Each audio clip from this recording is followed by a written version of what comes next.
Sun news நேயர்களுக்கு வணக்கம். விவாத மேடை நிகழ்ச்சிக்கு உங்கள் அனைவரையும் வரவேற்பதில் மகிழ்ச்சி. தமிழக அரசு கொண்டு வந்திருக்கிற ஒரு சட்ட திருத்த மசோதா மீண்டும் மிகப்பெரிய சர்ச்சையை உருவாக்கி இருக்கிறது. ஏற்கனவே குண்டர் தடுப்பு சட்டத்தில் யாரையெல்லாம் கைது செய்யலாம், என்னென்ன காரணங்களுக்காக, என்னென்ன குற்றங்களுக்காக கைது செய்யலாம் என்கிற பட்டியலில் தற்போது 2 புதிய விஷயங்களை இணைத்திருக்கிறார்கள்.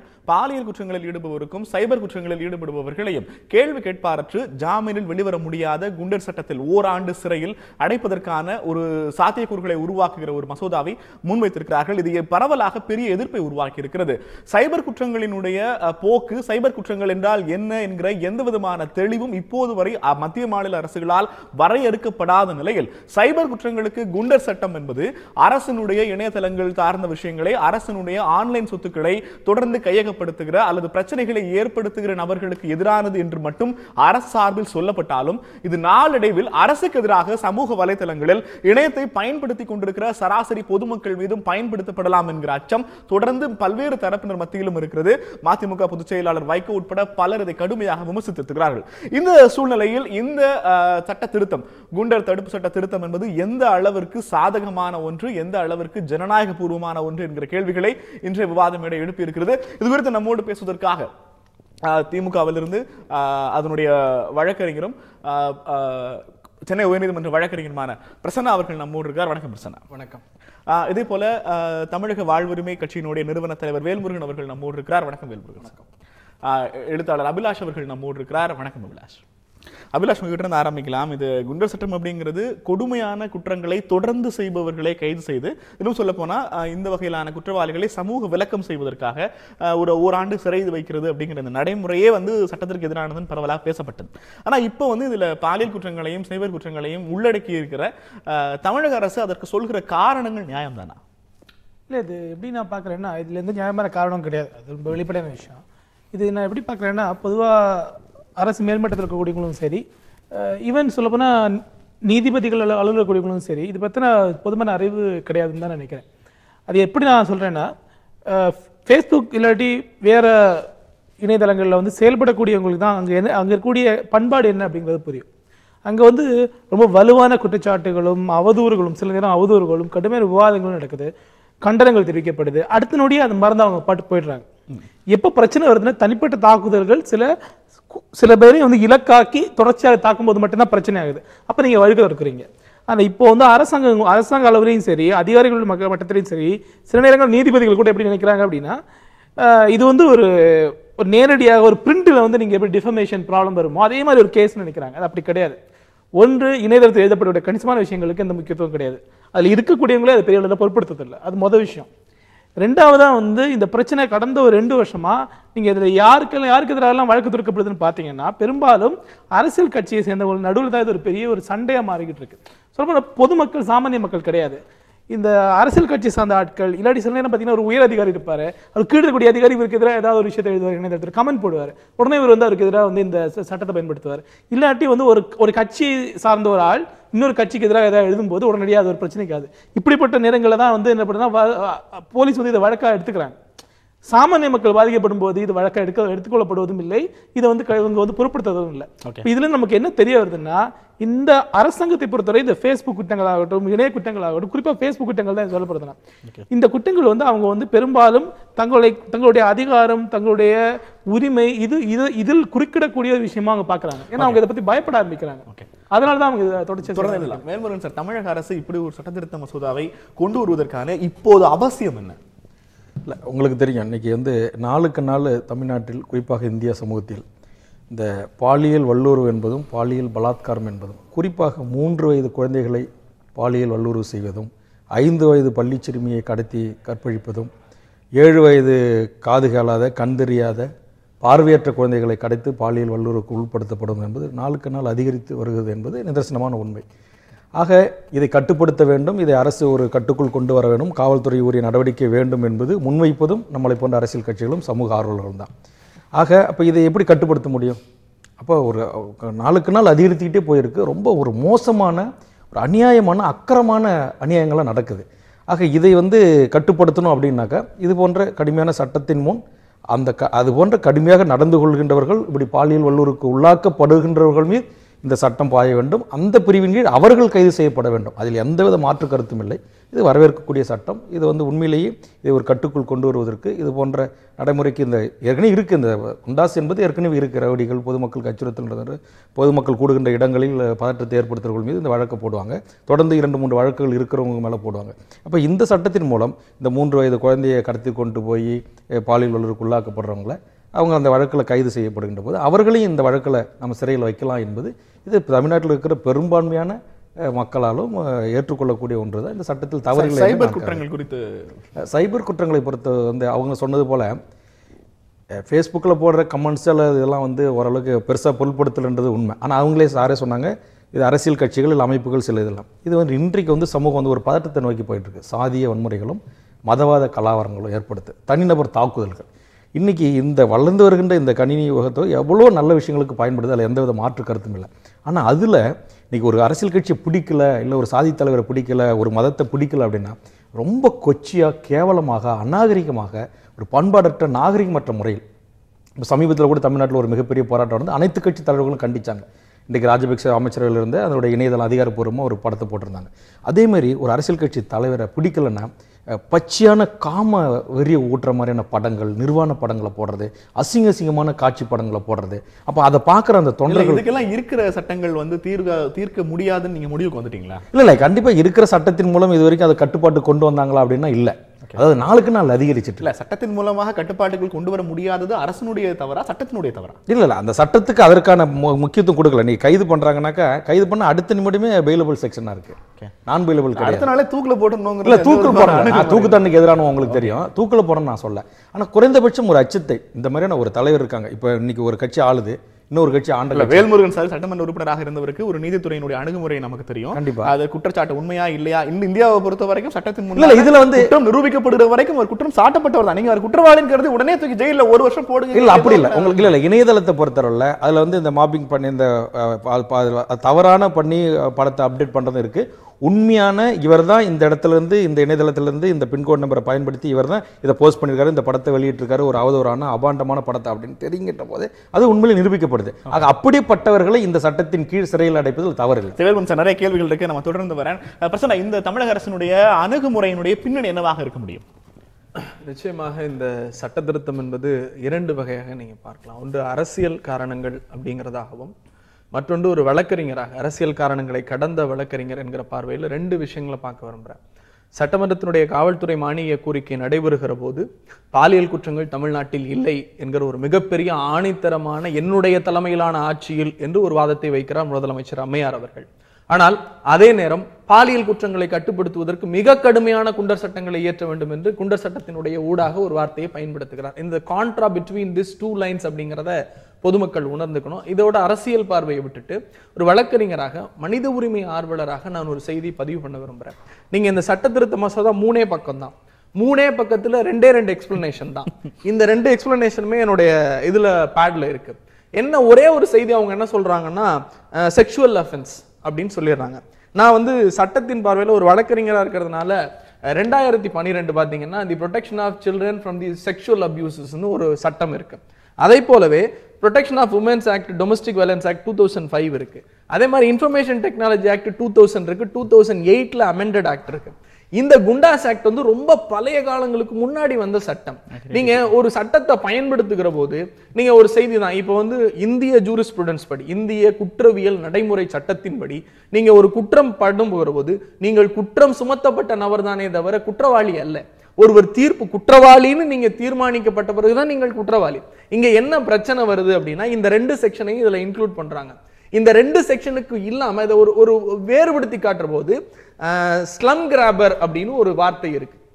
இந்த குண்டர் தடுப்பு சட்டத்துல ஸ்லம் கிராபர்னு ஒரு வார்த்தையை வச்சு யார் யாரெல்லாம் ஸ்லம் கிராபர் அப்படின்னா, நீங்க ஒரு சாதாரண குடிசை பகுதியில் இருக்கிறவனை நீங்க ஸ்லம் கிராபர்னு கூப்பிட முடியுமா? அவன் வழி இல்லை, தங்கறதுக்கு வழி இல்லை, வசதி இல்லை, போய் தங்குறான். ஆனால் இதை ஸ்லம் கிராபர்னு முன்னாள் அமைச்சர்களை கைது செய்வதற்கு இந்த சட்டம் பயன்பட்டது. அந்த சட்டத்தின் ஊடாக 2 அமைச்சர்கள் இறந்தே போயிருக்கிறார்கள்.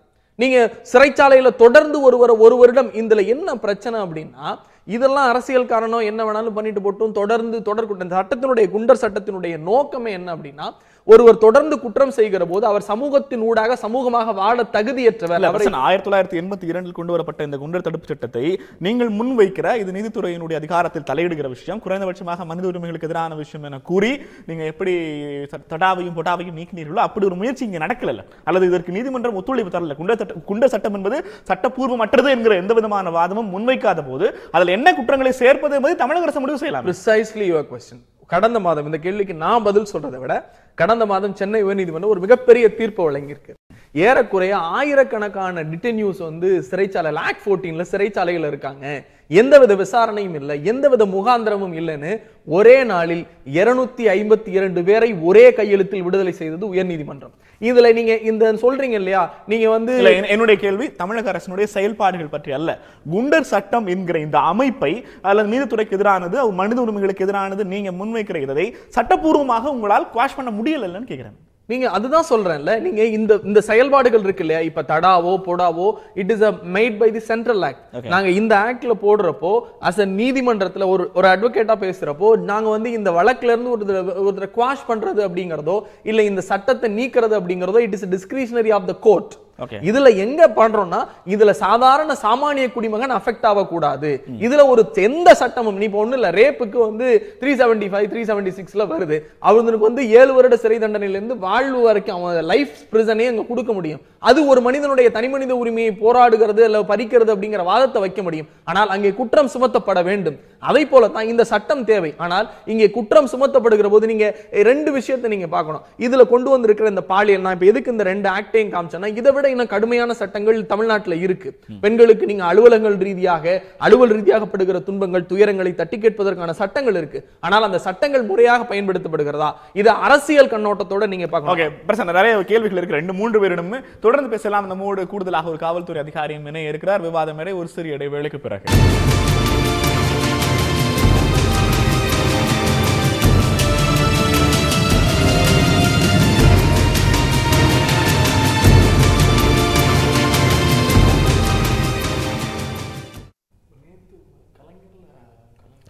விவாத மேடை தொடர்கிறது. இன்றைக்கு குண்டர் தடுப்பு சட்டத்தில் திருத்தங்களை கொண்டு வந்திருக்கிற தமிழக அரசினுடைய முயற்சி குறித்து பேசிக் கொண்டிருக்கிறோம். ஏற்கனவே இருக்கிற கள்ளச்சாராயம் தொடர்ந்து அந்த தொழிலில் ஈடுபடுறவங்க, வன குற்றவாளிகள், மருந்து சரக்கு குற்றவாளிகள், மணல் கடத்தல் குற்றவாளிகள், இந்த பட்டியலில் தற்போது 2 புதிய விஷயங்கள் இணைத்திருக்கிறார்கள்.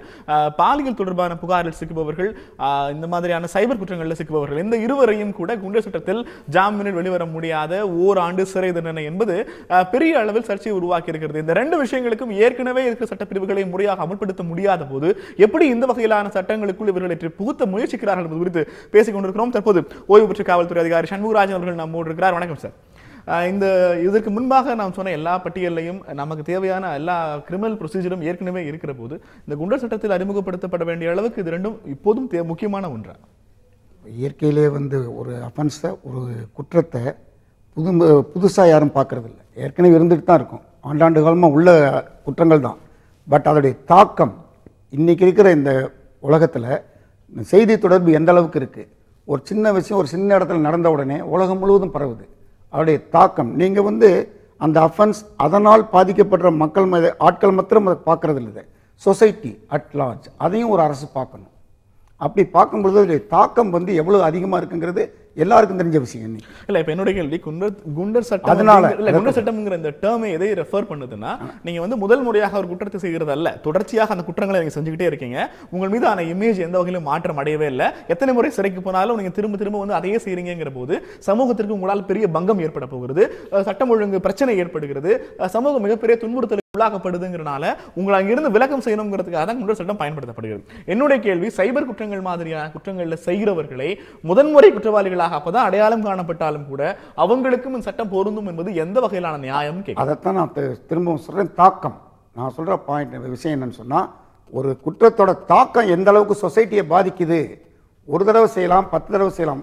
உதாரணத்தை நீங்க சொன்னீங்க, ஒரு மணல் மஃபியா, அந்த ஒரு நபரை கைது செய்வது என்பதில் பிரச்சனை, அவருக்கு தண்டனை வாங்கி கொடுப்பதில்லை என்பது பிரச்சனை. அது நீதித்துறை வாயிலாக இருக்க வேண்டுமே தவிர அரசு எடுக்கிற முடிவின் அடிப்படையில் அவர் தூக்கி ஜெயில போடுறதா இருக்குமான்னு கேட்கிறேன் நான். இது அரசு எடுக்கிற முடிவு அல்ல, இது சட்டம் வந்து எனாக்ட் பண்றது வந்து பார்லிமெண்ட் எனாக்ட் பண்ணுது அல்லது சென்னை உயர்நீதிமன்றம் கடந்த 2-3 ஆண்டுகள்ல எத்தனை குண்டர் சட்ட குற்றவாளிகளை நீங்க எதுக்கு இப்படி கோட்டீங்கன்னு சொல்லி டிஸ்மிஸ் பண்ணாங்க? எத்தனை நம்பர் தெரியுமா உங்களுக்கு? இப்போ நீங்க சொல்ற மாதிரி மாவட்ட கலெக்டர் உதாரணத்துக்கு சொல்ல போனா எல்லா குற்றங்களையுமே இப்போ சார்ஜ் ஷீட் போடுற அத்தனை பேரையும் கன்விக்ஷன் கொடுக்கறது இல்ல. அப்படி கொடுத்தா நடைமுறைக்கு சரியில்லை. எந்த வகையிலும் பொருந்தாது நீதிமன்றம் சொல்லுது.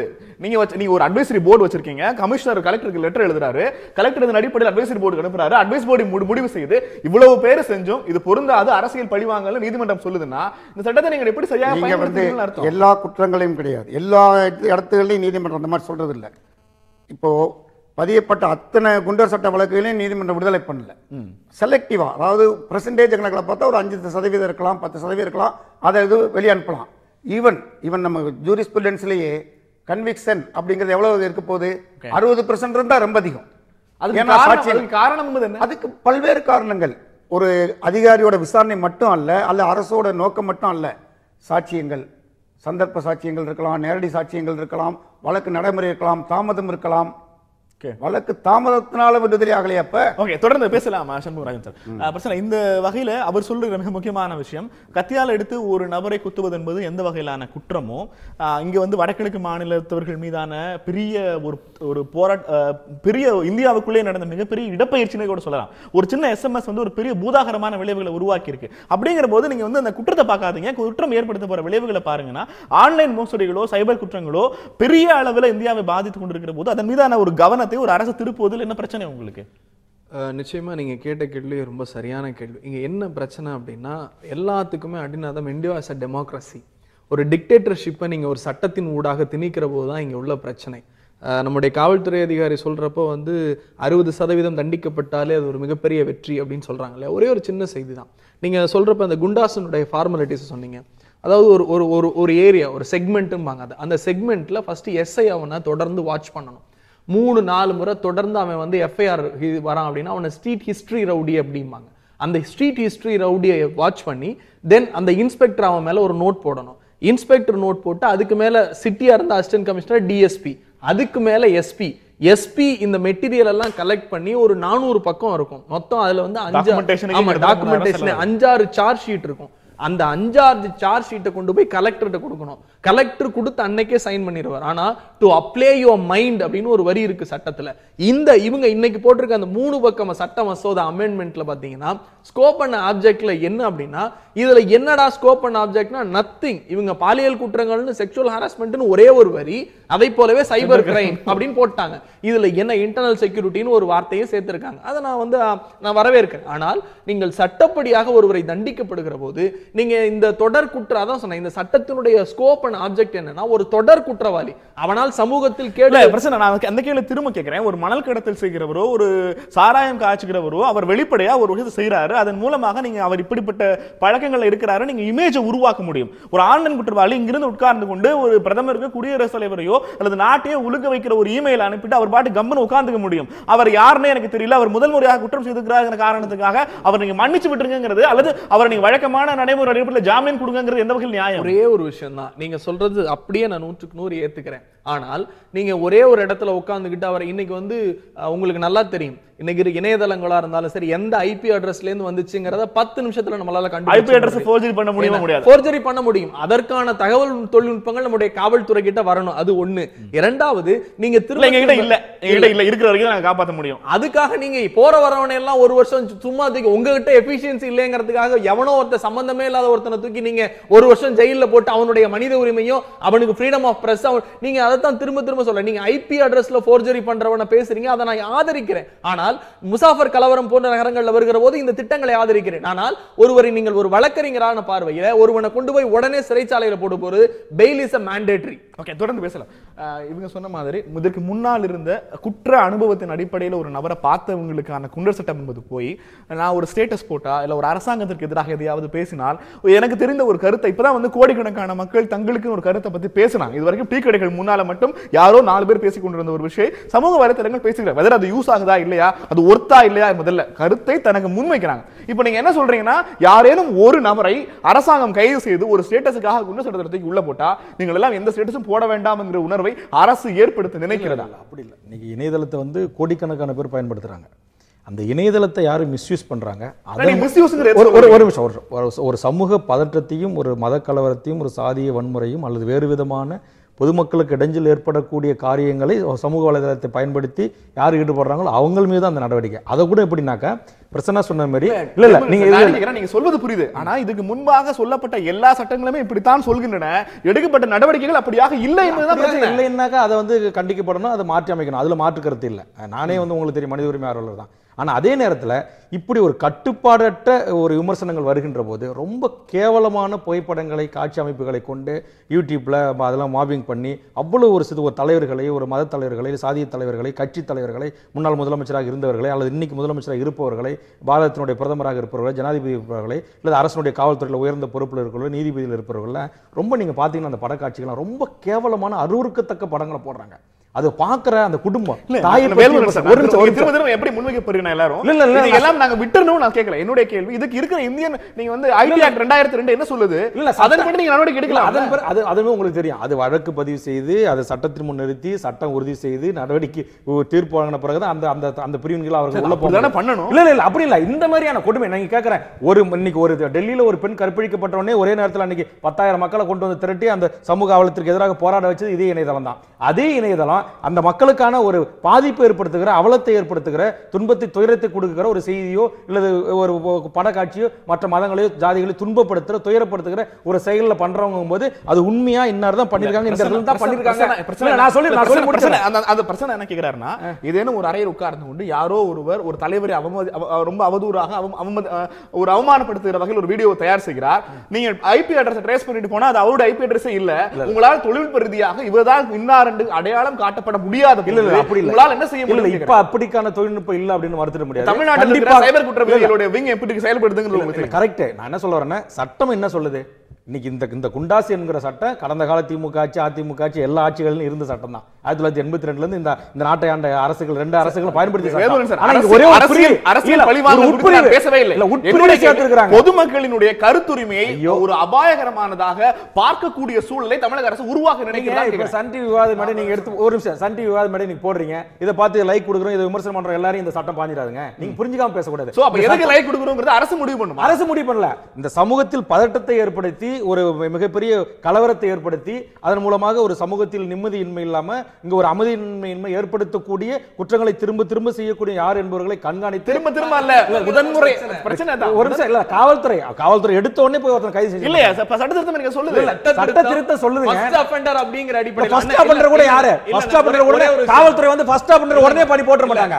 அவன் காவல்துறை அதை மானிட்டர் பண்ணுவாங்க. இவன் முதல் குற்றவாளியா இரண்டாவது குற்றவாளியா தொடர்ந்து இந்த அவதூறு பரப்பிட்டு இருக்காங்க, மானிட்டர் பண்ணுவாங்க. ஒரு விஷயம் முசாஃபர் கலவரமாக இருக்கட்டும் அல்லது இன்றைக்கு உத்தரப்பிரதேசத்தில் நடைபெற்றுக் கொண்டிருக்கிற பிரச்சனை எல்லா பிரச்சனைக்கும் இது தேவை.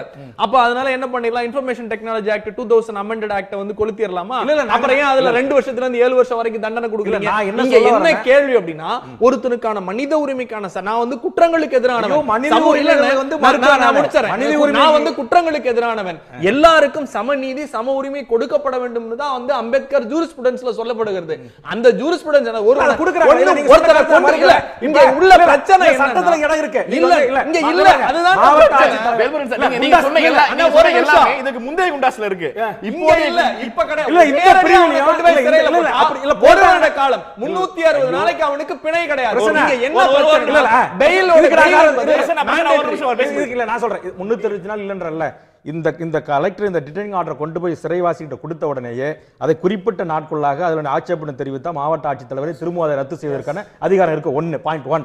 இரண்டாவது, எந்த உயர்நீதிமன்ற நீதிபதிகள் இந்த சட்டம் செல்லாது என்று சொல்லுகிறார்களோ, தீர்ப்பு குண்டாசில் வழங்குகிறார்களோ, அதே அமர்வு நீதிபதிகள் தான் தற்போது இந்த மறுசீராய்வு மனு அமைப்பு என்று சொல்லக்கூடிய குண்டாசினுடைய மேல்முறையீட்டு விசாரணை அமைக்கக்கூடிய இடத்தில் இருக்கிறார்கள். ஒரு காலத்தில் ஓய்வு பெற்றவர்கள் இருந்தார்கள். ஆனால் இன்றைக்கு மதியம் வரையில் நீதித்துறையில் பணியாற்றி விட்டு சிட்டிங் ஜட்ஜஸ் நீங்க 2 பேர் உட்கார்ந்தாங்க, ஒருத்தர் ஓய்வு பெற்றிருக்கிறார். இல்ல இது கேளுங்க. எனக்கு ஒரே ஒரு விஷயம், இந்த பாயிண்ட்ல as a lawyer ஒரு ஸ்ட்ராட்டஜி சொல்றேன். நீங்க அந்த மாதிரி எந்த கலெக்டர் போட்ட குண்டாஸ உடனே 7 நாளைக்குள்ளார வித்ட்ரா பண்ணிருக்காருன்னு ஸ்டேட்டஸ் காமிங்க. ஒரு 0.01 சட்டத்தில் இருக்கிறது.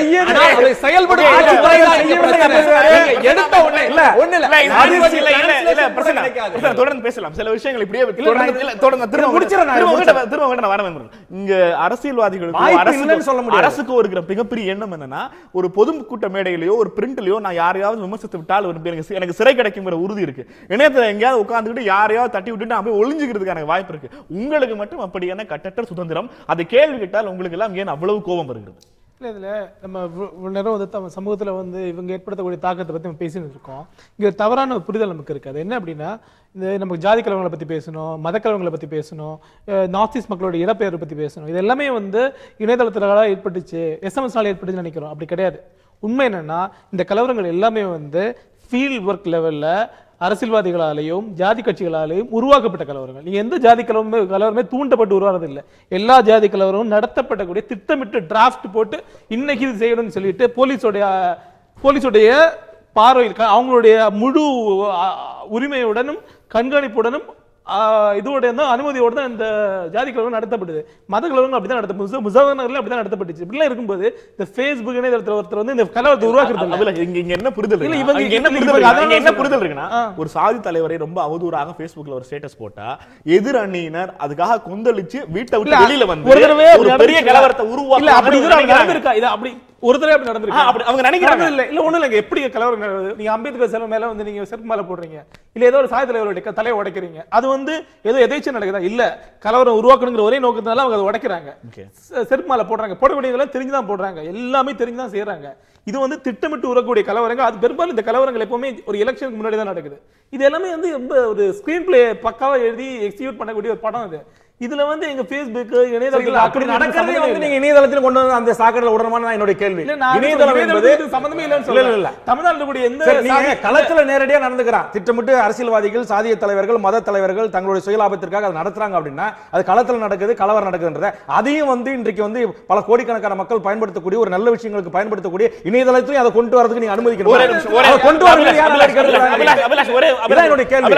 அதை பார்த்து நடக்குதா இல்லையன்றது ஒரே ஒரு நிமிஷம். அவர் என்ன கேக்குறாருன்னா, ஒரு கிராமத்தில் நடக்கிற ஏதேனும் ஒரு முச்சந்தியில் இருக்கிற ஒரு தலைவருடைய சிலைக்கு செருப்பு மாலை அணிவித்தால் அது அந்த வட்டாரத்தினுடைய பிரச்சனை அல்லது அது மாவட்டத்தினுடைய பிரச்சனை. நீங்க Facebookல ஏதேனும் ஒரு தலைவரை கிண்டல் அடிச்சு செய்வது என்பது உலகம் முழுக்க இருக்கிற அந்த சாதியம் அத்தனை பேரையும் பதட்டத்தில் உருவாக்குகிறது. உண்மை இந்த விஷயங்கள் எதுவுமே இந்த ஈவன் சொல்ல போனா இந்த மதக்கலவரம் உருவாக்குறதுக்காக சில வீடியோஸ் எடுத்து அப்லோட் பண்றதெல்லாம் செய்யறாங்க. செய்யக்கூடியவங்க கூட அரசியல்வாதிகள் தான். அவர்கள் வந்து அவர்கள் அந்த சட்டத்துல கைது செய்யணும். நான் என்ன சொல்றேன், அவர்கள் அந்த சட்டத்துல கைது செய்ய முடியாது சார். இல்ல உண்மை, நம்ம நடைமுறை பத்தி பார்க்கணும் சார். எப்பவுமே அதிகாரம் இருக்கக்கூடியவங்க தான் அது ஒழுங்கா தங்களுக்கு பாதுகாப்பாகவும் பிறருக்கு எதிராகவும் பயன்படுத்துறாங்க. ஒருவேளை அது எப்ப நடக்கும் அப்படின்னா எப்பவுமே இல்ல இதுதான் உண்மை. நான் சொல்றது உண்மை. உண்மை என்பது வேறு, இல்ல நம்முடைய உண்மை என்பது வேறு. இப்ப என்ன நடக்கும் அப்படின்னா, நான் சொல்றேன், அதாவது இப்ப நம்ம நீங்க இப்படி வச்சுக்கோங்க, ஒரு மாநிலத்தை உத்தரப்பிரதேசம் எடுத்துக்கோங்க. உத்தரப்பிரதேசத்துல வந்து பாஜக செய்யறாங்க அப்படின்னா ஒரு வீடியோவை பரப்புறாங்க, இஸ்லாமியர்களுக்கு எதிராக பரப்புறாங்க அப்படின்னா அப்ப கூட நீங்க பாத்தீங்கன்னா அந்த இருக்கக்கூடிய அரசாங்கத்தால பாஜக ஆட்களை தூக்கி உள்ள போட முடியாது. அப்ப கூட அவங்க பயப்படுவாங்க. நிறைய சிக்கல் இருக்குது. அவ்வளவு ஈஸியான விஷயம் கிடையாது. பெரும்பாலும் யார் வந்து சிறியவர்களா இருக்காங்களோ, யார் அதிகாரம் இல்லாதவர்கள் இருக்காங்களோ அவங்க நசுக்கிறதுக்காக பயன்படுத்துவாங்க. இவ்வளவுதான் சார், இதுக்கு மேல எதுவும் செய்ய முடியாது. ஆனா என்னன்னா, இது நீங்க குண்டர் சட்டம் போடுற அளவுக்கு வந்து ஒரு Facebookல உட்கார்ந்து இணையதளத்தில் உட்கார்ந்து ஒருத்தர் வந்து இதை பரப்புறாங்கன்னு எனக்கு கேள்வி இருக்கு. உண்மையில நீங்க இதை போடணும்னா இந்த கலவரத்தை திட்டமிட்டு நடத்தக்கூடியவங்க மேலதான் போடணும். போட மாட்டாங்க. தொடர்ந்து பேசலாம். விவாத மேடைகள் நிறைய விஷயங்களை முன்வைத்திருக்கிறோம். குண்டர் சட்ட தடுப்பு திருத்த மசோதா என்ன அடிப்படையில் உருவாக்கப்பட்டிருக்கிறது, சைபர் குற்றங்களையும் பாலியல் குற்றங்களையும் எந்த அடிப்படையில் இணைத்திருக்கிறார்கள், ஏற்கனவே தொடர்ந்து குற்றம் செய்து கொண்டிருக்கிற குற்ற மனப்பான்மை உடையவர்களாக அடையாளம் காட்டப்பட்ட நபர்களுக்கு மட்டுமே இதுவரை இருந்து வந்த குண்டர் சட்டத்தை முதன்முறையாக குற்றம் எடுக்கிற அத்தனை பேருக்கும் பொருந்தக்கூடும் என்கிற அறிவிப்பு மீண்டுமாக எதிர்க்கட்சிகளை பழிவாங்குவதற்கோ கருத்துரிமையை பயன்படுத்திக் கொண்டிருக்கிற பாமர மக்களுக்கு எதிராக பயன்படுத்தக்கூடும் என்கிற வாதத்தையும் நிராகரிக்க முடியாது. இந்த நிராகரிப்புக்கு முடியாது என்கிற வாதத்திற்கான பின்னணி குறித்து கூடுதலாக பேசலாம். விவாதம் ஒரு சிறிய இடைவேளைக்கு பிறகு.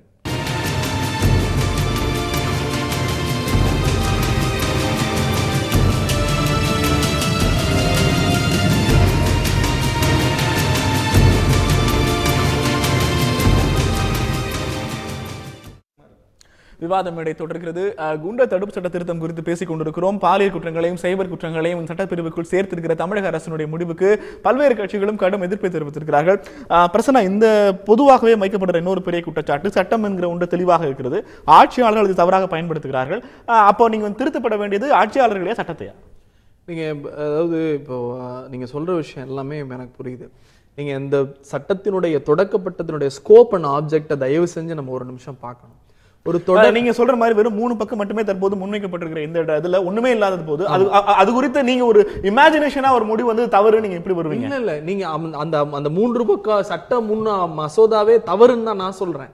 நீங்க ஒரு சட்டத்தை ஏற்றுக்கிற போது அதற்கான ஸ்கோப் அண்ட் ஆப்ஜெக்ட் ரொம்ப ரொம்ப முக்கியம். இந்த நிகழ்ச்சி நடத்தணும்னா ஆரோக்கியமான விவாதம் அப்படிங்கிறது வந்து ஸ்கோப் அண்ட் ஆப்ஜெக்ட். அந்த ஆப்ஜெக்டே இல்லாம நீங்க சட்டத்தை வடிவமைத்து அதுல ஏதோ அந்த சட்டத்துக்கு சம்பந்தம் இல்லாத ஒரு இடைச்சொற்களை மேல பேண்ட் ஷர்ட் மேல வந்து பிளேசரையும் ஷர்ட் டை போட்டு கீழே வேட்டி கட்டுற மாதிரி இந்த கதை, அது தவறான ஒரு முன்னுதாரணம். என்ன சொல்றேன்னா, இந்த சட்டத்துல தொடர் குற்றவாளிகள் மட்டும்தான் குண்டர் சட்டங்கள்ல கைது செய்யப்பட முடியும்னு இருக்கிற போது எந்தவித தவறும் செய்யாம யாரோ ஒருத்தர் மீது ஒரு அரசியல் காழ்ப்புணர்ச்சி, நாங்கள் எந்த தவறையும் செய்யாத எல்லோரையும் கைது செய்வோம்னு அவங்க சொல்லல. ஒரே ஒரு முதன்முறையாக திரும்ப நான் சொல்றேன், சட்டம் தெளிவாகத்தான் இருக்கிறது. இந்த தவறு செஞ்சா இதுல அடைக்கலாம். ஆனால் இந்த சட்டத்தை இயற்றுகிற போது அதனுடைய நோக்கம், நீங்க எந்த ஒரு இப்ப அரசியலமைப்புல இருந்து ஏன் ஆர்டிகல் அவரு சண்முகராஜன் ரொம்ப தெளிவாக முன்வைக்கிறார். இன்னும் 10 குற்றங்கள் பார்த்த பிறகுதான் குற்றவாளியின் முடிவு பண்ணி, அதற்கு பிறகு நீங்க சொல்ற மாதிரி 8000 ரூபாய் செலவு பண்ணி டாக்குமெண்டேஷன் ரெடி பண்ணி எஸ்பி கமிஷனருக்கும் அனுப்புற விஷயம் இல்ல. ஒரே ஒற்றை குற்றம் அது ஏற்படுத்திய விளைவுகளை பொறுத்து அது ஒரு குற்றமாக இருந்தாலும் குண்டர் சட்டம் பொருந்தும் என்கிற கால மாற்றத்திற்கு தகுந்தாற் போல தமிழக அரசு ஒரு முடிவை எடுத்திருக்கிறது. சார், அற்புதமான கேள்வி. அதுக்கு நான் டிஃபென்ஸ் வைக்கிறேன். என்ன அப்படின்னா, நீங்கள் இங்க 1000 குற்றவாளிகள் தப்பி விடலாம், ஒரு நீதி ஒரு நிரபராதி வந்து இங்க பயன்படுத்துகிற இந்த சட்டத்தினுடைய நோக்கமும் தாக்கமும் பயன்படுத்தப்படுகிற விதத்தை தான் நாங்க இங்க வன்மையா கண்டிக்கிறோம். இதுல உடனே ஒண்ணு இல்ல, இப்ப பிரசன்னா ஒரு தவறான விஷயம் பேசுறாரு, ஒரு அரசியல் கட்சியை சார்ந்திருக்காருன்னா, ஒரு பெண்ணை தயார் செய்து என் மீது ஒரு பாலியல் குற்றம் சுமத்தப்படுகிற போது, வன்மையான பாலியல் குற்றம் சுமத்தப்படுகிற போது நான் குண்டாஸ்ல போவேன். இது அரசியல் காழ்ப்புணர்ச்சி, மிசா தடா போடா இந்த சட்டங்களின் அடிப்படையில் அப்படியே உங்கள் மீது தவறில்லை என நிரூபித்து நீதிமன்றத்திலிருந்து வெளியே வருகிற பொறுப்பு உங்களுடையது. கண்டிப்பா. இது என்னங்க நியாயம்? யாராவது ரோட்ல போற ஒருத்தன் எதிர்க்கட்சியில இருக்கிறவங்க கொண்டாந்து ஒரு கம்ப்ளைண்ட் கொடுத்துறானா, நான் 1 வருஷம் சமூகத்தோடு தொடர்பே அற்றவனாக சிறைச்சாலையில போய் உட்கார்றது எந்த விதத்துல மனித உரிமை? அந்த மாதிரி அல்ல மிஸ்டர் பிரசன்னா. நோ, இந்த சட்டத்துல ஒரு தடவை செய்யறதா இருந்தா கூட அதுக்கும் இப்ப இது வரைக்கும் நடைமுறையில் இருக்கிற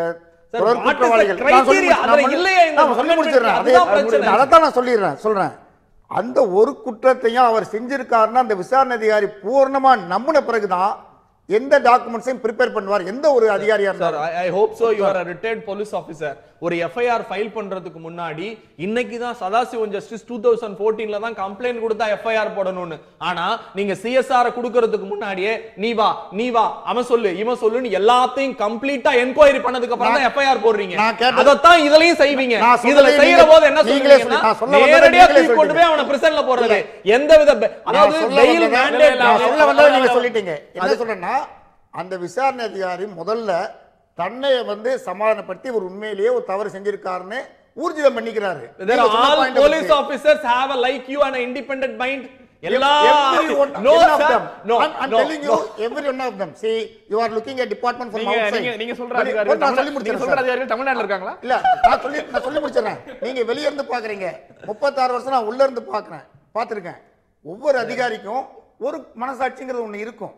நீங்க சொல்றது வந்து எக்ஸ்டர்னல் pressure. அத பத்தி பேசிட்டு இருக்கீங்க. External pressure is binding all police officials. That's very important. நீங்க அதை நீங்க ஒண்ணு இல்ல வந்து அந்த மாவட்ட செயலாளர் அந்த மாவட்ட மந்திரி சொல்றதை நீங்க செய்யலனா நாளைக்கு அந்த ஸ்டேஷன்ல நீங்க இருக்க முடியாது. பிரச்சனை சார், இந்த மனிதனுடைய மனத்தினுடைய ப்ராபபிலிட்டி பத்தி நாம பேசிட்டு இருக்க முடியாது. என்னுடைய கேள்வி, இது தவறாக பயன்படுத்தக்கூடிய சூழலை அதிகப்படுத்துகிறதுங்கற ஒரு குற்றச்சாட்டு. நான் என்ன சொல்ல வரேன்னு சொன்னா, அந்த சூழல்ல கூட இதுல கூட செக்ஸ் அண்ட் பேலன்சஸ் இருக்கு. இந்த ஒருத்தர் இது பண்றது சட்டத்துல ஒண்ணுமே இல்ல. சட்டத்துல ஒண்ணுமே இல்ல. நான் சொல்லிறேன். இப்ப வந்து முதல் தடவை அப்படிங்கற ஒருத்தர் முதல் தடவையிலே குண்டாஸ் போறதுன்னு முடிவு பண்ணிட்டோம். நான் அதே டாக்குமெண்ட்ஸ் எல்லாத்தையும் ப்ரிப்பேர் பண்ணி இந்த அஃபென்ஸை பொறுத்தளவுல உள்ள விசாரணையில் என்னென்ன செஞ்சிருக்காருங்கிறது பிரிலிமினரி ரிப்போர்ட் நான் தயார் பண்ணி தான் தீரணும். அதை நான் கொண்டு போய் என் கமிஷனர் கொடுக்கணும். என்னோட கமிஷனர்ஸ் பொறுங்க நான் சொல்லிடுறேன். என்னோட சராசரி கேள்வி இந்த இடத்திலேயே சராசரி கேள்வி ஒரு வழக்கறிஞரா இல்லாம ஒரு சராசரி கடைக்குடிமகனா நான் கேக்குறேன். நீங்க ஒரு எல்லாத்துக்குமே நான் திரும்ப அந்த ஸ்கோப் அண்ட் ஆப்ஜெக்ட்ங்கற வார்த்தையை நோக்கம் அதன் தாக்கம் அப்படிங்கிற வார்த்தையை ஏன் பயன்படுத்துறேன்னா இந்த சட்டம் பிறப்பிக்கப்பட்ட போது தொடர் குற்றவாளிகள் தொடர் எல்லா இந்த தண்டனை நீங்க சொல்ற இந்த குற்றவாளிகளுக்கு 66 சப் கிளாஸ் ஏ 67ல வந்து நீங்க சைபர் கிரைம்ல பண்ற எல்லாத்துக்கும் 2 வருஷத்துல இருந்து 7 வருஷம் சிறை தண்டனை இருக்கு. அதே தண்டனையை தான் நீங்க இங்கேயும் கொடுக்க போறீங்க. பாலியல் குற்றத்துக்கும் அதே தண்டனை, அதாவது 7 வருஷத்துல இருந்து லைஃப் வரைக்கும் 10 இல்ல 7 to up to லைஃப் வரைக்கும் இருக்கு. இங்க என்ன கேள்வினா அவன் குற்றமற்றவன் என்பதை பூர்வாங்கமாக நிரூபிக்க இயலாமல் ஒரு சாதாரண 2 பேப்பரை கொண்டு வந்து கொடுத்து கம்ப்ளைண்ட் கொடுத்தா அவனை 1 வருஷம் நீங்கள் இந்த சமூகத்தை விட்டு ஒதுக்கி வைக்கிற போது அதனுடைய நிலைப்பாடு நீங்க போலீஸ் ஆபீசர், நான் வழக்கறிஞர், நான் சிறையில போய் நிக்கிறப்ப சார் நான் எந்த தப்பு செய்யல சார், ஆனால் எல்லாமே என் மீது புனையப்பட்ட வழக்குகள்னு நாங்க அதை விசாரிக்கிறதுக்கு தனி நீதிமன்றம் கோரிய போது 252 வழக்குகள் ஒரே நாள்ல விடுதலை பெறுதுன்னா அப்ப இந்த அரசு தமிழக அரசு குண்டர் சட்டத்தை எப்படி பயன்படுத்தி இருக்கிறாள் என்பதையா நீங்க பார்க்கணும். 2 பிரிவை உள்ள சேர்க்கிறதோ அல்லது 1 வருஷம் சமூகத்தில இருந்து ஒதுக்கி வைக்கிறது இங்க பிரச்சனை கிடையாது. யார் மீதெல்லாம் குண்டர் சட்டம் போடப்படுகிறது? சராசரி வாழ்வியை இழந்தவனாக தெருவோரத்தில் வசிக்கிறவன், அரசியல் எதிரி, அரசியல் காழ்ப்புணர்ச்சியின் அடிப்படையில் நியமிக்கப்பட்டதா. நீங்க சொல்றீங்கல்ல அந்த மாவட்ட கலெக்டர் ஒரே நாள்ல 7 நாள்ல வந்து வித்ட்ரா பண்ண முடியும். இதுவரைக்கும் தமிழக வரலாற்றில் ஒரு வழக்கு கூட அப்படி வித்ட்ரா பண்ணப்படல. இல்ல சொல்லிடுறேன் சார், இதுக்கு பதில் சொல்லிடுறேன். எனக்கே நீலகிரிஸ்ல குன்னூர் இன்ஸ்பெக்டர் நான் இருக்கும்போது எங்க கலெக்டர் எனக்கே நான் கொடுத்த வழக்குல 7 நாள்ல முதல்ல ஆர்டர் பண்ணிட்டாரு. அடுத்து 7 நாள்ல 3வது நாளே அவனை ரிலீஸ் பண்ணிட்டாங்க. அதுக்கு காரணங்கள் இருக்கு. whether it was served to the accused or not. Yes, in jail it was served and it was actually in our records it was entered. எல்லாத்தையுமே பதிவு பண்ணிட்டோம் நாங்க. அதுக்கப்புறம் ஒரு ரெப்ரசன்டேஷன் வந்து ஒரு சின்ன ஃப்ளா அதுல இருந்ததை கண்டுபிடிச்சு அதுக்கப்புறம் வந்து கலெக்டர் வந்து வித்ட்ரா பண்ணாரு சார். எனக்கு இன்னும் சில சந்தேகங்கள் இருக்கு. இதுக்கு முன்னாக திமுகவினர் மீதோ அல்லது மற்ற எதிர்க்கட்சியினர் இருக்கும்போதோ அல்லது திமுக ஆட்சி காலத்தில் அதிமுக இந்த அரசியல் கட்சிகளுக்கு அப்பாற்பட்டு சில காவல்துறைக்கு வேண்டப்படாதவர்கள் அல்லது இத்தனை வழக்குகளை நீங்க வந்து பிக்ஸ் பண்ணி ஆகணுங்கிற மேலெடுத்து உத்தரவின் காரணமாக கேள்வி கேட்பார் இல்லாமல் சட்ட ஆலோசனை இல்லாமல் பிரச்சனை முன்வைக்கிற மாதிரியான சராசரி பொதுமக்களுக்கு குண்டர் சட்டம் மிகப்பெரிய அச்சுறுத்தலா இருக்கு. நான் இப்ப திருப்பி சொல்றேன், நாங்கள் ஆய்வாளர்களாகவோ உதவி ஆய்வாளர் இருந்த காலத்தில் ஒரு 30 வருஷத்துக்கு முந்தி ஸ்டாட்டிஸ்டிக்ஸ்னு ஒன்று இருந்தது. புள்ளி விவரம்னு ஒன்று பார்ப்பாங்க. ராத்திரி பஸ் ஸ்டாண்டில் எவனும் படுக்க முடியாது, போய் தூக்கிட்டு வந்து கேஸ் போடுவாங்க. அந்த காலத்தில் இது சகஜம். அப்போ யாருமே கேள்வியே கேட்கல. ஆனால் தற்போது வந்து அந்த மாதிரி ஸ்டாட்டிஸ்டிக்ஸ் யாருமே கேட்கறது இல்லை.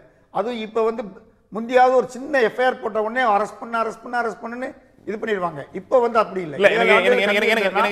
எனக்கு என்ன புரியலனா 134 சிறைகள்ல இப்ப வரைக்கும் குண்டர் தடுப்பு சட்டத்துல 15000 பேர் உள்ள இருக்காங்க.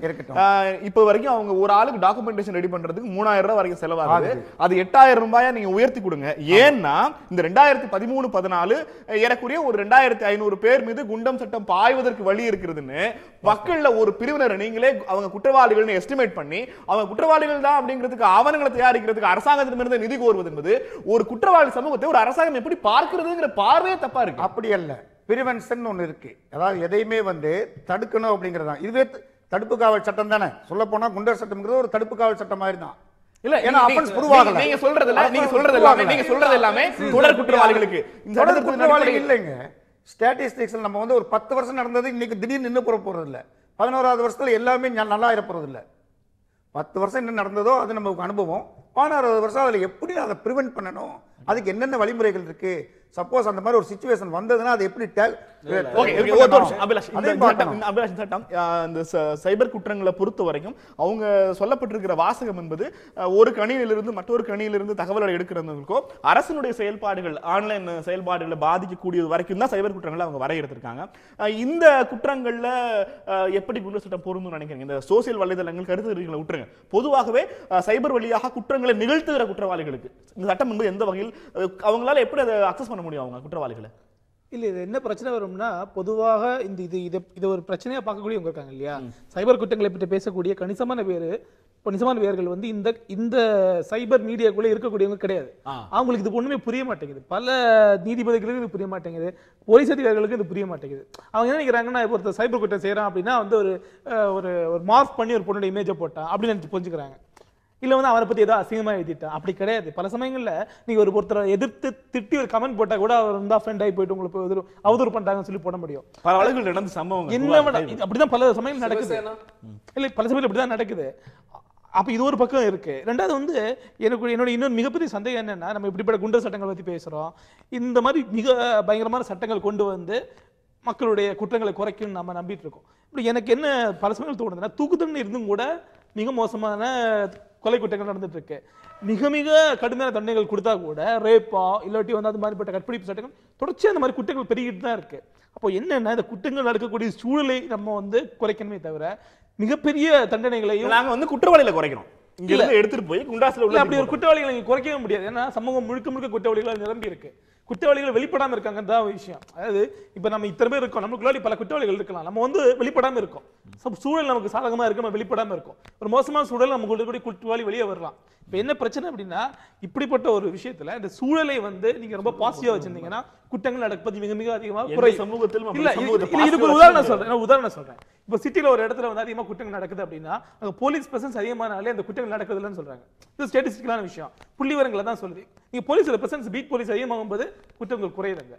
ஒன்றும் இல்லை, நீங்க டாஸ்மாக் வந்து எங்க எல்லாம் வந்து நைட் 12 மணி திறந்து வச்சிருக்காங்களோ அங்க வந்து குற்றங்கள் அதிகமாகும். ஏன்னா அங்க வந்து 12 மணி 1 மணி வரை வந்து குடிச்சிட்டு எல்லாம் சுத்திட்டு இருப்பாங்க.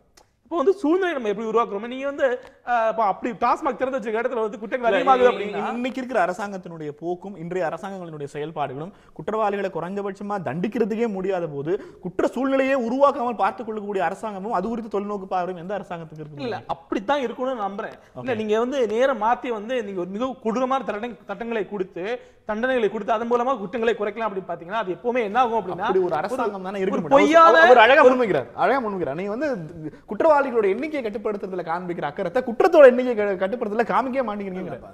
இன்னைக்கு வந்து உங்களுக்கு இந்தியாவில் தமிழ்நாட்டில் எவ்வளோ மக்கள் தொகை என்னன்னு தெரியும். இப்போ நான் கேட்குறது அவங்க சொல்கிறாங்க இந்த ஜீரோ குற்றத்தை பற்றி குறிக்கிறேன். இப்போ இலங்கையில் என்ன நடந்துச்சு?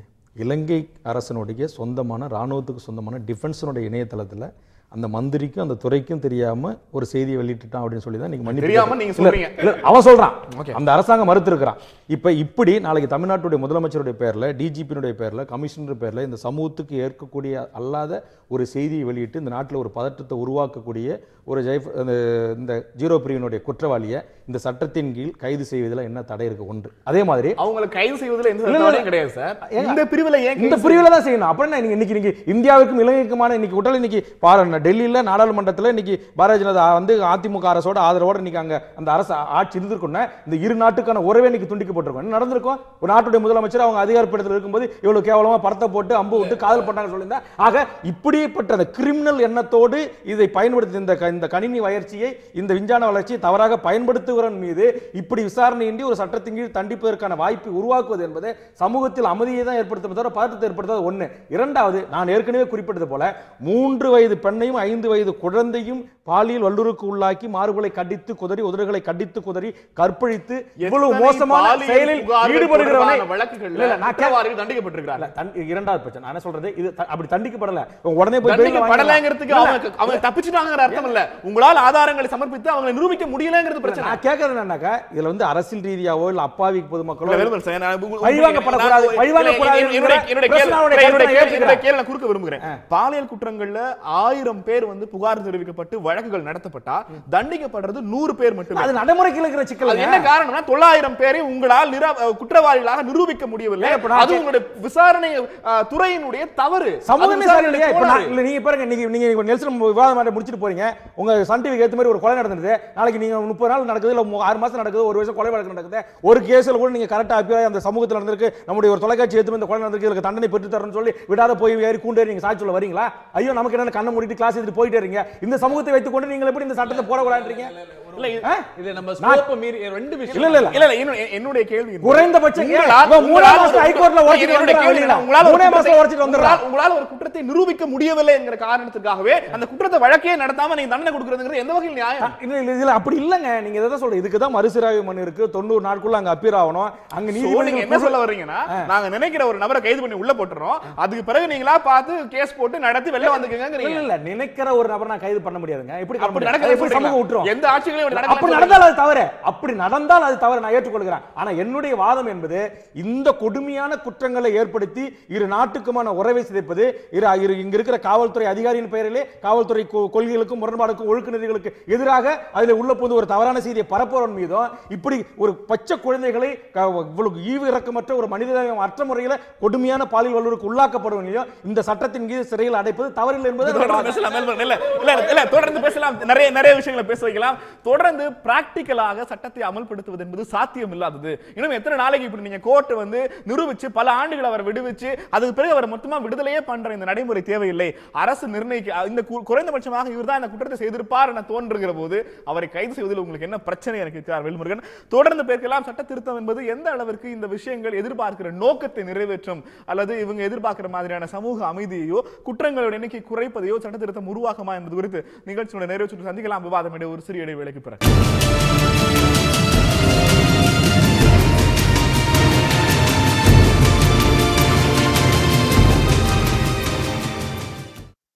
தொடர்கிறது. தமிழ்நாட்டில் கணினி வழியிலான குற்றங்கள் தொடர்ந்து அதிகரித்திருக்கிறது. அது உள்நாட்டு பாதுகாப்புக்கு அச்சுறுத்தலாக இருக்கிறது என்பதால் ஜாமீனில் வெளிவர முடியாத ஓராண்டு சிறை தண்டனையை உறுதி செய்கிற குண்டர் தடுப்பு சட்டத்தில் இந்த பாலியல் குற்றங்களையும் சைபர் குற்றங்களையும் சேர்த்திருக்கிறார்கள்.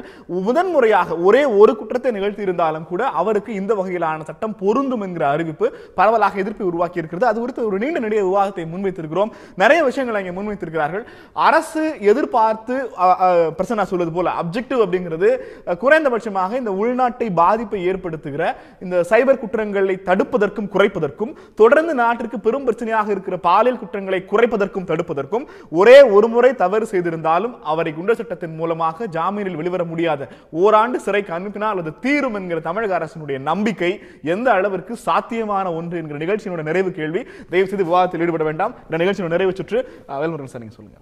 இல்லை, அதான் என்னை பொறுத்தவரையில் இந்த சட்டம் வந்து இப்போதைக்கு இருக்கிற இந்த சூழலில் இது மிக அவசியமானது, கண்டிப்பாக தேவைப்பட வேண்டிய ஒரு சட்டம். அதனால் இதே சட்டத்தை இந்த குற்றங்களில் செய்கின்றவர்கள் தான் இந்த சட்டத்தின் பிரிவின் கீழ் கைது செய்யப்பட வேண்டுமே தவிர இதில் வேறு காரணங்களுக்காக, அரசியல் சார்ந்த காரணங்களுக்காக அல்லது வேறு ஒரு சுய காரணங்களுக்காக அல்லது ஒருவருடைய வேகமான நடவடிக்கைகளை ஒடுக்குவதற்கு நசுக்குவதற்கோ அரசோ அல்லது காவல்துறையினர் தனிப்பட்ட முறையில் வெறுப்புகளுக்கு இந்த சட்டத்தை பயன்படுத்தாமல் இந்த பச்சிளம் குழந்தைகள் மீது பாலியல் வல்லுறவுக்கு உள்ளாக்கப்படுகின்ற கண் தெரியாத காது கேளாத இவர்கள் மீது பாய்கின்ற இந்த கற்பழிப்பு வழக்குகள், இந்த குற்றங்களில் ஈடுபடுகின்ற இந்த சட்டம் கண்டிப்பாக பயன்படுத்தப்பட வேண்டும். அதே போல நான் ஏற்கனவே குறிப்பிட்டது போல இன்றைக்கு சமூகத்தில் மக்களிடத்திலே ஒரு பதற்றத்தையும் வன்முறையும் அல்லது ஒரு அமைதியின்மையும் ஏற்படுத்துகின்ற வகையில் மோசமான செய்திகளை வெளியிடுகின்ற, கார்ட்டூன்களை வெளியிடுகின்ற அவர்கள்தான் இவர்கள்தான் இதை வெளியிட்டார்கள் என்று அதிகாரப்பூர்வமாக தெரிய வருகின்ற போது அவர்கள் மீது இந்த சட்டத்தை பயன்படுத்துவதிலும் எந்த மாற்று கருத்தும் இல்லை. இதன் மூலமாக நிச்சயமாக தமிழகம் அமைதியாக இருப்பதற்கும் இதை குறைப்பதற்கான வாய்ப்புகள் உருவாகும். ஆனால் ஏற்கனவே நான் குறிப்பிட்டது போல தூக்கு தண்டனை உலகத்தில் 140 நாடுகளில் ஒழிக்கப்பட்டிருக்கிறது. ஆனால் தூக்கு தண்டனையில் இன்றைக்கு கொலை குற்றத்தில் ஈடுபடுகின்றவர்கள் குறைந்தபாடு இல்லை. அதற்காக நாம் இது போன்ற சட்டங்களை கொண்டு வராமல் இருக்கவும் முடியாது. நன்றி. பிரசன்னா, உங்களை பொறுத்த வரைக்கும் இந்த அரசினுடைய நோக்கம் நிறைவேறுமா? நிச்சயமா நிறைவேறாது. ஏன்னா இந்த சட்டத்தினுடைய அமெண்ட்மெண்ட்லேயே நோக்கமே இல்லை. ரெண்டு விஷயம் என்னன்னா, நீங்க ஐபிசில பொறுத்த வரைக்கும் பெயில் பிணை என்பது 60 நாளிலிருந்து 90 நாளைக்குள் ஒருவர் மீது குற்றப்பத்திரிகை தாக்கல் செய்யவில்லை என்று சொன்னால் அவன் வந்து பிணைக்கு eligible. It's mandatory. Bail is mandatory before அந்த 60 90 டேஸ்க்குள்ளார பண்ணலன்னா அதுவே பெருவாரியான வழக்குகளுக்கு விடுதலை பெற்றுக் கொடுக்கிறது பிணையில தான் வரான் குற்றம் வேறு. இதுல என்ன பிரச்சனை அப்படின்னா, உங்க குண்டாஸ் அப்படிங்கிறது வந்து ஒரு எஸ்பி, டிஎஸ்பி, அதுக்கப்புறம் கலெக்டருக்கு மேல உள்ள அட்வைசரி கமிட்டி போர்டு, இதையெல்லாம் பார்த்து ஒருவனை போடுகிற போது அதுக்கே 30 இருந்து 60 நாள் ஆகி போயிடும். ஆக இங்கே அவனுடைய குற்றம் வந்து குற்றத்தினுடைய தன்மை வந்து என்ன தன்மை, அந்த சிக்னிஃபிகன்சி ஆஃப் தி அஃபென்ஸ் அப்படிங்கறதை இதை எக்ஸ்பிளைன் பண்ணல. ஓகே, அந்த மாதிரியான விளைவுகளை கொண்டு வருகிற போது ஒன்னு பெயில் மேண்டேட்டரி அப்படிங்கிற அந்த கருத்தை ஐபிசில இருந்து எடுங்க, இல்லன்னா scopes and objects of the Goondas ஆக்ட்ல போடப்பட்ட அந்த ஸ்கோப் அண்ட் ஆப்ஜெக்ட் எடுத்து. உங்களை பொறுத்த வரைக்கும் அரசு தெரிவித்திருக்கிற இந்த 3 பக்கத்தில் தெளிவான பார்வை இல்லை. இது அரசியல் ரீதியாக பல தலைவர்களை கைது செய்வதற்கு இது உந்து சக்தியாக இருக்கும் என்பதில் மாற்று கருத்து. தமிழக அரசினுடைய இந்த அப்ஜெக்டிவ், இந்த எதிர்பார்ப்பு நோக்கம் நிறைவேறுமா? நிச்சயமா நிறைவேறும். இன்னொரு முக்கியமான விஷயத்தை நம்ம கவனிக்கணும். நம்ம வந்து இங்கிலீஷ் ஜூரிஸ்ப்ருடன்ஸை ஃபாலோ பண்றோம். ஆனா அது வந்து இப்போ சட்டம் வந்து எப்பயுமே ரிஜிடா இருக்காது, மாறிக்கொண்டே இருக்கும். அப்படி மாறிக்கொண்டே இருக்கும் பொழுது இப்போ கடந்த ஒரு 10 ஆண்டுகளா நம்ம மற்ற நடைமுறைகளையும் கொஞ்சம் உள் கொண்டு வர்றோம். உதாரணத்துக்கு அமெரிக்கன் ஜூரிஸ்ப்ருடன்ஸ்ல இருக்கிற ப்ளீ பார்கெனிங்க நம்ம இப்போ கொண்டு வந்திருக்கோம். அது மாதிரி வேற எங்கேயும் இல்லை, பாண்டிச்சேரியில் இருந்த பிரெஞ்சு ஜூரிஸ்ப்ருடன்ஸ் தான் இது. ஒருத்தர் குற்றவாளின்னு நம்ம சொல்லிடுறோம், நிரபராதின்னு அவர் நிரூபிக்கிறாரு. பட் இங்கிலீஷ் ஜூரிஸ்ப்ருடென்ஸ்ல குற்றவாளின்னு சொல்றவங்க அவர் குற்றமற்றவர்னு அவர் நிரூபிக்கணும், நம்ம குற்றவாளின்னு சந்தேகமற நிரூபிக்கணும். ஓகே, அதுதானே தவிர இது ஒண்ணும் இல்லை. மற்ற நடைமுறைகளை உள்ள கொண்டு வரோம். இது சட்ட வளர்ச்சியை காமிக்குது. இதுல அரசியல் நோக்கமோ இதோ ஒண்ணும் இல்லை. இந்த குற்றத்தை எப்படி தடுக்க முடியுங்கிற ஒரு சிந்தனையில ஏற்பட்ட விளைவு. ஓகே, தொடர்ந்து இந்த நிகழ்ச்சியை ஃபேஸ்புக்கில் ட்விட்டரில் ட்வீட் பண்ணிட்டு இருக்கிற ஆட்கள் பார்த்துக்கிட்டு இருக்கும்போது அடுத்தவங்க ஸ்டேட்டஸ் போட்டு அரெஸ்ட் பண்ணுவாங்களா பண்ண மாட்டாங்களா குறைந்தபட்ச சந்தேகம் அவங்களுக்கு இருக்கு. நீங்கள் நிறைய வலைதளங்களில் இயங்குகிறவராக இருக்கிற பட்சத்தில் இந்த மாதிரியான சமூக வலைதளங்களில் இயங்கி கொண்டிருக்கிற அரசை விமர்சிக்கிற சமூக விஷயங்களை கருத்து சொல்லிட்டு இருக்கிற ஆட்களுக்கு சட்டம் எந்த வகையில் பாதகத்தை ஏற்படுத்தும்? அவங்களாம் ஸ்டேட்டஸ் போடலாமா வேணாமான்னு சொல்லிடுங்க. இல்ல என்ன ஆகும்னா இனிமே முதலமைச்சர் எதிராக ஒரு ஸ்டேட்டஸ் போடுறது பயப்படுவாங்க. இப்ப எல்லாருக்கும் அந்த பயம் இருக்கு. முதலமைச்சருக்கு எதிராக யாருமே ஸ்டேட்டஸ் போடுறது இல்லை, எல்லாருமே பயம் இருக்கு. அன்லஸ் வந்து இங்க ஏதாவது பெரிய அரசியல் கட்சி பேக்கிங் இருந்தா கூட நீங்க பயப்படுறாங்க. இன்னைக்கு பெரிய அரசியல் தலைவர்களை எதிர்கட்சி அரசியல் தலைவர்களே வந்து முதலமைச்சருக்கு எதிராக ஒரு வார்த்தை பேசுறதுக்கு பயப்படுறாங்க. அப்படிப்பட்ட சூழல் நம்ம வாழ்ந்துட்டு இருக்கோம். அது எனக்கு என்ன தோணுதுன்னா இந்த மாதிரிப்பட்ட வழக்குகள் வந்து ஒரு பாசிச சூழலை காட்டுது. உண்மையாதான் யாரெல்லாம் இந்த வாழ்க்கை வந்து இந்த குறிப்பிட்ட சட்டத்தை வந்து ஏத்துக்கிறாங்களோ அவங்களுக்கு உள்ளாடி இருக்கக்கூடிய ஒரு பாசிச எண்ணத்தை தான் அது காட்டுது. அவங்க ஒரு அதிகார வர்க்கத்தில் மேலக்கூடியவங்க எல்லாருமே இந்த சட்டத்தை விரும்புறாங்க. ஏன்னா அவங்க ரொம்ப பாதுகாப்பா இருப்பாங்க. இதனால பாதிக்கப்படக்கூடியவங்க எல்லாருமே கீழே இருக்கக்கூடியவங்க தான். இது முதல் விஷயம். ரெண்டாவது வந்து இந்த சட்டம் வந்து ஒரு குற்றத்தை வந்து முன்னெடுக்குது. இந்த குற்றம் வந்து மிகப்பெரிய தாக்கத்தை ஏற்படுத்தக்கூடிய ஒரு குற்றம் அப்படின்னு நம்ம மிகைப்படுத்தி இதை பார்க்கிறோம். உதாரணமா வந்து இந்த நீங்க ஜெயலலிதாவுடைய பத்தின அந்த கட்டுரை இணையதளத்தில் அந்த கட்டுரை பத்தி சார் சொன்னாரு.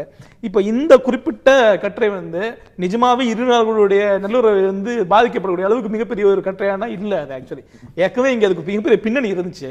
அந்த பின்னணி காரணமாக ராஜபக்ஷ எதிர்ப்பு காரணமாக அதுக்கு பெரிய ஒரு ஸ்கோப் கிடைச்சு ஜெயலலிதா பெருசு பண்ணாங்க. அதான் உண்மை. இப்ப அதனால எந்த உறவும் வந்து கெடல. அதுக்கு கெடணும்னா அதுக்கு வேற பல விஷயங்கள் இருக்கு. இப்ப என்னன்னா இதனால இதுவரை வந்து இணையதளத்தில் வந்த செய்திகள்னால உண்மையில எந்த கலவரங்களும் நடந்ததில்லை. எல்லா கலவரங்களும் ஜாதி தலைவர்களாலும் மத தலைவர்களாலும் திட்டமிட்டு நடத்தப்படுது. இதுக்கும் இணையதளத்துக்கும் சம்பந்தம். ரொம்ப நேரமா அந்த சமூக வலைத்தளங்கள்ல ஸ்டேட்டஸ் போடுறவங்க சீரியஸா பேசுறேன். ஆனா நீங்க அவர்களால் எதுவுமே நடக்க போகுது கண்டுக்காதீங்க. உண்மைதான். என்ன நடக்குதுன்னா எதுக்கு கோடிக்கணக்கான பேர் அதை பயன்படுத்துறீங்க? அப்ப இல்ல அது நான் சொல்றேன். எதுக்குன்னு சொல்றேன். இல்ல நான் எதுக்குன்னு சொல்றேன். அதாவது நம்முடைய இந்தியாவில வந்து ஒரு சிவில் அமைப்புகளே கிடையாது, சிவில் ரைட்ஸ் அமைப்புகளே கிடையாது. மக்களுக்கு தங்களுடைய கருத்துக்களை சொல்வதற்கான எந்த வழிமுறையும் கிடையாது இன்னைக்கு. அப்போ அது ரொம்ப நாளா அப்படிதான் இருந்தது. இணையதளங்களும் பேஸ்புக் சின்ன சின்ன அமைப்புகளும் தான் வந்து மக்களுக்கு தங்களுடைய சொந்த கருத்துக்களை சொல்வதற்கான ஒரு வழிமுறையையும் ஒரு சுதந்திரமான ஒரு சூழலை உருவாக்கி இருக்கு. உண்மைதான். இத்தனை நாள் அது இல்லாம இருந்துச்சு. இன்னைக்கு அந்த அப்படிப்பட்ட ஒரு சுதந்திரமான வெளி உருவாகி இருக்கு. இன்னொரு விஷயம் என்னன்னா இவ்வளவு நாளும் வந்து நம்ம கிட்ட வந்து ஒரு மன்னன் கீழே வந்து மக்கள் அப்படிங்கிற மாதிரி அமைப்பு இருந்துச்சு. நம்ம ஜனநாயகங்கிற பேரளவு தான் இருந்துச்சு. இன்னைக்கு தான் உண்மையான ஜனநாயகம் உருவாயிருக்கு. இது உங்களுக்கு எல்லாம் வந்து ஒரு பெரிய அச்சுறுத்தல் ஏற்படுத்துது. என்ன நினைக்கிறாங்கன்னா எல்லாரும் ஆளு கருத்துக்கள் சொல்றாங்க. இதனால வந்து எலெக்ஷன்ல வந்து பாதிப்பு போன எலெக்ஷன் நம்புறாங்க. ஆனா அது உண்மை கிடையாது. ஆனாலும் கூட வந்து பாஜக வெற்றி அடைஞ்சதுக்கு இணையதளத்துக்கு முக்கியத்துவம் இருக்குன்னு புரிஞ்சுக்கிறாங்க. இவங்களுக்கு ஒரு பயம் இன்னைக்கு ஏற்பட்டிருக்கு. இந்த அரசியல்வாதிகள் எல்லாரும் ஒரு பயம் ஏற்படுறது இந்த இணையதளம் மூலமாக மக்கள்கிட்ட வந்து ஒரு தாக்கம் ஏற்படும் அப்படி பயப்படுறாங்க. அந்த அளவுக்கு மிகப்பெரிய தாக்கங்கள் வராது. அவங்க பயப்பட வேண்டிய அவசியம் கிடையாது. ஆனா இது வந்து ஒரு ஸ்பேஸ், ஒரு ஓப்பன் ஸ்பேஸ், மக்களுக்கு விவாதிப்பதற்கும் பல விஷயங்களும் வந்து புரிஞ்சு கொள்வதற்குமான ஒரு நல்ல ஸ்பேஸ். இதனால நீங்க பயப்படுற அளவுக்கு ரெண்டு கருத்து மொபைலை கையில் வைத்துக் கொண்டு லேப்டாப்பை கையில் வைத்துக் கொண்டு ஸ்டேட்டஸ் போட்டால் கைது செய்து விடுவார்களா என பயந்து கொண்டிருந்த அத்தனை பேருக்கும் ஆறுதல் சொல்லியிருக்கிறார் அபிலாஷ். நிகழ்ச்சியில் நம்மோடு பங்கெடுத்த அத்தனை பேரும் சட்ட திருத்தம் அரசு நிர்ணயிக்கிற எதிர்பார்க்கிற பெரிய மாற்றத்தை உருவாக்குமா என்கிற கேள்வி எழுப்பி இருக்கிறார்கள். உருவாக்கும் என்கிற நம்பிக்கையை தெரிவித்திருக்கிறார்கள். அரசு இப்போது வரைக்கும் சட்ட திருத்தம் குறித்த தெளிவான இன்னும் சில முக்கியமான பரிந்துரைகள் எதையும் முன்வைக்காத சூழலில் இந்த விவாதம் நடைபெற்றிருந்தாலும் இப்படி ஒரு சட்ட திருத்தம் சட்டமாகிற போது என்ன மாதிரியான பாதக சாதகங்கள் ஏற்படும் என்பது குறித்து நிறைய விஷயங்களை முன்வைத்திருக்கிறோம். இது பெரிய விழிப்புணர்வு ஏற்படுத்திருக்கும் நம்பலாம். நிகழ்ச்சியில் நம்மோடு பங்கெடுத்த அத்தனை பேருக்கும் சன் நியூஸின் விவாத மேடை நன்றியை தெரிவித்துக் கொள்கிறது. இன்னொரு சந்திக்கலாம். நன்றி, வணக்கம்.